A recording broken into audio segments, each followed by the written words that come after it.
everyone, and welcome back to the Wisdom by Harry YouTube channel. My name is Harry. And I'm Mary. We're so excited to have you here today for another fascinating episode. Today we're going to be doing a deep dive into 5 books that just might have the power to change your life. I mean, we all know that feeling, right? When you read something that just clicks and you're like, wow, my whole perspective has shifted. We've got a stack of incredible reads here, and we're ready to unearth that wisdom, that gold. You ready to get started? Absolutely. Let's unlock some life-changing insights. Okay, so cracking up in the first one, we've got The 7 Habits of Highly Effective People by Stephen Covey. This one's a classic, right? Yeah, it really is. It's almost like a personal development Bible in a way. Yeah, for sure. You know what's interesting about Covey's approach is that he focuses on principles rather than just these quick fixes. These habits are like building blocks for a fulfilling life, not just Band-Aid solutions. So instead of just telling us what to do, he gives us a framework for how to think, which is really powerful. Exactly. Like, for example, think about the habit, begin with the end in mind. Yeah. It's not just about setting any old goal. It's about envisioning your ideal outcome, in vivid detail, Right. and letting that vision guide your actions. This is like having that roadmap before you even start the journey. I like that. Precisely. Yeah. And then there's that whole idea of seeking first to understand, then to be understood. Mm-hmm. That one really resonated with me because it kind of flips the script on how we usually approach communication. How so? Well, we often go into conversations trying to get our point across first, Yeah. Without really listening to the other person. But Covey's suggesting that true understanding comes from genuinely listening and trying to see things from the other person's perspective first. Yeah. Really putting yourself in their shoes. It's such a crucial skill. Yeah. And not just in personal relationships, but in the workplace and negotiations. Everywhere, really. Absolutely. And what's fascinating is how these seemingly simple habits can create this ripple effect in all areas of your life. You mean like a positive feedback loop? Exactly. The more proactive you become, the better you can define your goals, the more effectively you can communicate, and so on and so on. It's this powerful upward spiral. Okay, that's the 7 habits. A blueprint for personal effectiveness. But what about building those positive habits in the first place? For that, we've got Atomic Habits by James Clear. Oh, this one dives deep into the science of habit formation. Yeah. Clear's big idea is this thing, the 1% rule. If you improve just a tiny bit each day, over time, the compound effect of those small changes will be massive. So it's all about playing that long game, making consistent effort, even if it doesn't feel like much at first. Right. And he provides a really practical framework for making those changes stick. He talks about his 4 laws of behavior change. Okay. To build a good habit, you need to make it obvious, attractive, easy, and satisfying. Okay. To break a bad habit, you do the opposite. Make it invisible, unattractive, difficult, and unsatisfying. That's so clever. I never thought about it that way before. Could you give us an example of how that might work in real life? Sure. Let's say you want to start meditating every morning. Okay. To make it obvious, you could put your meditation cushion right next to your bed so you see it first thing. To make it attractive, you could choose a guided meditation that really resonates with you, maybe with nature sounds or something. To make it easy, just start with 5 minutes. You don't have to jump into an hour-long session right away. And to make it satisfying, you could reward yourself with a cup of delicious tea afterwards. Okay, I see. Something to look forward to. I can already see how that would make a difference. Right. Right. And the beauty of Clear's approach is that it's not about willpower or motivation, which can be kind of fleeting, you know? Yeah. It's about creating an environment that makes good habits almost inevitable and bad habits nearly impossible. Okay, that sounds like a much more sustainable approach, I think. Now let's shift gears a bit and talk about money. Our next book, Rich Dad, Poor Dad, by Robert Kiyosaki, challenges conventional wisdom about wealth and financial freedom. This book is a real eye-opener, especially if you're just starting to think about your financial future. Right. Kiyosaki tells the story of growing up with 2 father figures. His biological father, the poor dad, who worked hard for a steady paycheck, and then his best friend's father, the rich dad, who focused on building assets and creating passive income. It's like a case study in 2 different mindsets about money, right? Exactly. And the biggest takeaway is that the rich dad didn't work for money, he made his money work for him. He emphasized the importance of financial literacy, understanding how money flows, and investing wisely. Now, I'm curious about this. I know some people criticize Kiyosaki's ideas as being overly simplistic or even misleading. What are your thoughts on those criticisms? Yeah, that's a fair point. It's important to remember that Rich Dad, Poor Dad is meant to be a starting point, a way to challenge conventional thinking about money. It's not a step-by-step guide to getting rich quick. Right, so it's more about just changing your mindset and opening your eyes to new possibilities. Exactly. Kiyosaki encourages readers to kind of question what they've been taught about money and to start thinking about wealth creation in a different way. It's about taking control of your finances instead of letting them control you, Yeah, which can be really empowering. that makes a lot of sense. Yeah. Now, let's move on to a book that takes a completely different approach to personal transformation. The Power of Now by Eckhart Tolle. Ah, yes. This book is all about finding peace and fulfillment by living in the present moment. Right. Tolle argues that so much of our suffering comes from dwelling on the past or worrying about the future. Yeah, it's like we're constantly stuck in our heads, missing out on what's actually happening right now. Exactly. And Tolle introduces this concept of the ego, which is essentially the voice in our head that's constantly chattering, judging, comparing. Right. And he suggests that by becoming aware of our thoughts and detaching from them, we can experience a much deeper sense of inner peace. Now, that sounds like a challenge. How do you even begin to quiet that inner voice? It takes practice, for sure. Yeah. Tolle offers a variety of techniques for cultivating present moment awareness, like focusing on your breath, noticing the sensations in your body, or simply paying attention to the sights and sounds around you.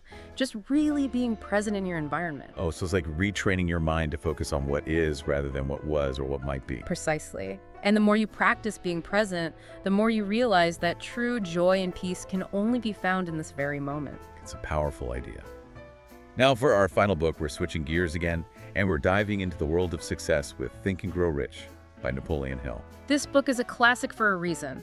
Hill spent years studying incredibly successful people from all walks of life, and he distilled their wisdom into a set of principles for achieving your goals. And one of his most famous quotes, or maybe the most famous quote from this book is, "Whatever the mind can conceive and believe, it can achieve." Yes, that's the essence of his message. Yeah, It's about the power of belief and the importance of developing a success mindset. but it's not just about positive thinking, right? Absolutely not. Hill emphasizes that belief must be coupled with burning desire, focused action, and unwavering persistence. He talks about the importance of setting clear goals, creating a detailed plan, and never giving up, even when faced with setbacks. It's interesting that he studied such a diverse group of successful people. Were there any common threads that he found among them? One thing that really stood out was their unwavering self-belief. They all had this unshakable conviction that they could achieve their goals, even when others doubted them. That's inspiring. Right? But didn't he also emphasize the importance of surrounding yourself with the right people? Absolutely. Hill believed that having a supportive network of mentors, advisors, collaborators was essential for success. He called this a mastermind group. Okay, so we've got belief, desire, action, persistence, and then also that power of collaboration.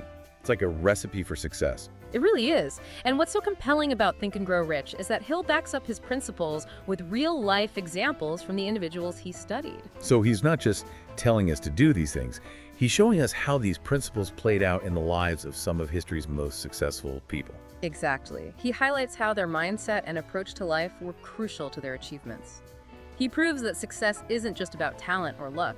It's about cultivating the right mental attitude and taking consistent action. Okay, so we've covered a lot of ground here, from personal effectiveness to habit formation, financial freedom, present moment awareness, and those principles of success.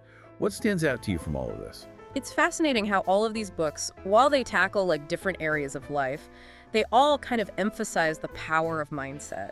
Whether it's Covey's principles, Clear's habit loops, Kiyosaki's financial philosophy, Tolle's present moment awareness, or Hill's success principles, they all point to the idea that our thoughts, shape our reality. It's like that old saying, you become what you think about. Exactly. And it's not just about positive thinking. It's about consciously choosing thoughts that empower you and aligning your actions with your goals. So it's about taking control of your inner world to create the outer world that you desire. I love that. But how do we actually bridge that gap between thought and action? Well, that's where the practical strategies come in. Right. Think about Clear's atomic habits. He doesn't just tell you to think differently. Yeah. He gives you a system for rewiring your behavior. Right. It's about making those tiny changes consistently day after day. You see, those small adjustments to a ship's rudder that eventually lead to a completely different destination. That's a great analogy. And what's remarkable is how these books can kind of work together to create this synergistic effect. Like, imagine combining the mindset principles from Think and Grow Rich with the habit building strategies from Atomic Habits. Oh, yeah. You could set these really audacious goals, break them down into these manageable steps, and then use Clear's 4 laws to make those actions automatic. Whoa, that's powerful. It's like a 1-2 punch for achieving your dreams. Yeah. But wouldn't the power of now kind of throw a wrench in that plan? Because you're always focused on like the present moment. How can you also be striving for future goals? That's a great question. Yeah, it might seem like they're at odds, but I actually see them as complementary. The key is to find that balance. Okay. You know, while it's essential to have that vision for the future, it's equally important to stay grounded in the present moment and enjoy the journey. So it's not about obsessing over the outcome. It's about finding joy in that process of pursuing your goals. Exactly. And that's where Tolle's teachings on presence can be so valuable. They help you stay calm, focused, and resilient in the face of challenges. Because let's face it, the road to success is rarely smooth. Right. And that's where those 7 habits come in handy. Being proactive, prioritizing your tasks, seeking those win-win solutions. Those are all essential skills for navigating those ups and downs of life. Absolutely. It's all about creating a holistic approach to personal growth. You know, it's not just about one book or one technique.